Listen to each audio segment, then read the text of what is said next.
नमस्कार आप सभी को। आप लोग कैसे हैं?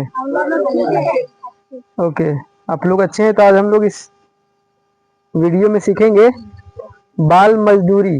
बाल मजदूरी मतलब क्या होता है?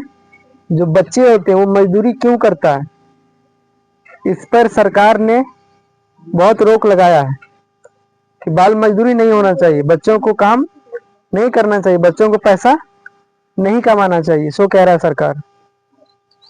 हर जगह पे पुलिस वगैरह लगा देती है, कानून भी बना दिए है कि बच्चे को मजदूरी नहीं करना है। कोई भी कंपनी वाला अगर 18 साल से नीचे वाले बच्चे को काम करवाएगा तो उसको जुर्माना देना होगा, उस पर केस हो जाएगा। तो आखिर वो क्यों कर रहा है ऐसा? सरकार ऐसा क्यों करती है? तो 18 साल से कम उम्र वाले बच्चों को सिर्फ अभी पढ़ाई करना चाहिए और खेलना चाहिए, लेकिन क्या मजबूरी आ जाती है जिसके कारण बच्चे काम करने के लिए फैक्ट्रियों में चले जाते हैं, दुकानों में चले जाते हैं और बड़े बड़े शहरों में चले जाते हैं, काम करते हैं और पैसा कमाते हैं। तो आखिर उसको मजबूरी क्या है? वो छोटा बच्चा है, उसको पैसे की जरूरत क्यों पड़ रही है, क्यों पड़ रही है? तो इस पर हम लोग चर्चा करेंगे और समझेंगे कि आखिर इतना बड़ा घटना क्यों घट रही है हमारे भारत देश में। कई जगह पर मजदूरी किया जा रहा है बच्चों के द्वारा और बच्चे अभी पैसा कमा रहे हैं, और जिसके कारण उसका लाइफ कहीं ना कहीं काफी बर्बाद हो जाता है। वो कभी भी पढ़ाई नहीं कर पाता है और कभी भी सही चीज को समझ नहीं पाता है कि मेरा लाइफ किस लिए, हमें क्या करना चाहिए।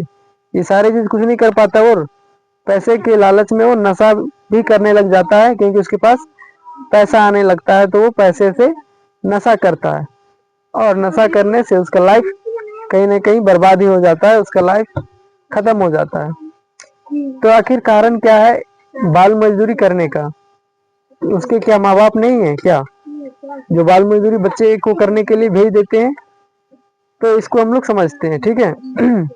सरकार ने कई तरह का कानून बना दिया है कि इसको बच्चों को बाल मजदूरी नहीं करना है, कोई भी कंपनी वाले उसको नहीं ले जा सकता है, लेकिन फिर भी बच्चे चोरी छुपके से बाल मजदूरी करते हैं, ढीबरा वगैरह भी चुनने जाते हैं। तो ये क्या बाल मजदूरी ही है?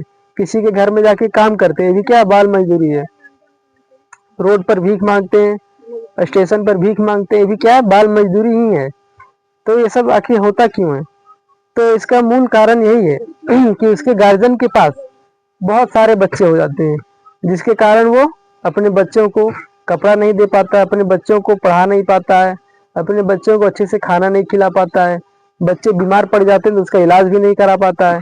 क्यों नहीं करा पाता है?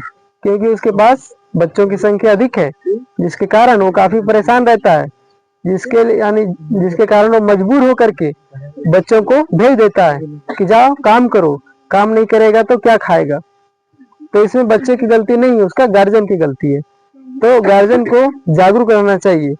तो गार्जियन तो समझ लो अब उसके पास बच्चे ढेर सारे हो गए तो अब वो कुछ नहीं कर सकता, ठीक है। अब सिर्फ उसे सिर्फ पढ़ाना ही चाहिए बच्चों को, किसी भी हालत में कम से कम खाना खा करके, सूखा रोटी खा करके भी बच्चे को पढ़ाना चाहिए, तभी उसका लाइफ बेहतर हो पाएगा। नहीं तो उसका लाइफ खत्म हो चुका है, खराब हो चुका है, आगे उसका कोई भविष्य नहीं है। कभी भी वो कुछ भी कर सकता है, मर्डर भी कर सकता है, ठीक है। तो इसीलिए हम लोग को समझना चाहिए कि जब अब जो बारी है, अब उनका बारी नहीं है, माँ बाप की बारी नहीं है, अब हम लोग की बारी है कि हम लोग जब बड़े होंगे और शादी करेंगे तब हम लोग को बच्चों की संख्या कम रखना होगा। क्यों? क्योंकि अभी क्या आ गया, 2025 आ गया और आगे बढ़ते चले जाएगा। और इस जमाना क्या है, मशीन का जमाना है। अभी लोगों की जरूरत बहुत ज्यादा नहीं है, अभी मशीन से बहुत सारे काम हो जाते हैं, बहुत सारे लोग करवा लेते हैं। तो इसी के कारण, इसीलिए हम लोग को बच्चों की संख्या कम रखना है, ताकि हम लोग का लाइफ बेहतर हो सके और बच्चे को अच्छे से खाना दे सके, अच्छे से खिला सके और अच्छे से उसको मेडिसिन दवाई दिलवा सके और बच्चे को अच्छे से पढ़ा सके, कपड़ा दे सके, उसको घुमाने के लिए कहीं ले जा सके। क्यों है इस तरह से कब हो पाएगा? जब हमारे पास बच्चों की संख्या कम होगी, तब हम लोग इतने बेहतर लाइफ जी सकते। नहीं तो हम लोग का लाइफ ऐसे ही नाली के सुअर की तरह खत्म हो जाएगा लाइफ, समझ रहे? इसलिए हम लोग को इस बात पर बहुत ही गहराई से समझना चाहिए और इस पर चर्चा भी करना चाहिए और इस बात को फॉलो हर किसी को करना चाहिए, तभी ये जो क्लाइमेट चेंज है वो रुकेगा और हम लोग का अपना जो भी लाइफ है वो बेहतर हो पाएगा। ठीक है, तो बस हम लोग इस वीडियो में इतना ही सीखेंगे, इतना ही समझेंगे और अगले वीडियो में और भी नई चीज सीखने का प्रयास करेंगे। ठीक है, तब तक के लिए आप सभी को बहुत बहुत धन्यवाद, इतने शानदार पूर्वक, इतने आसानी से, इतने शांतिपूर्वक सुनने के लिए।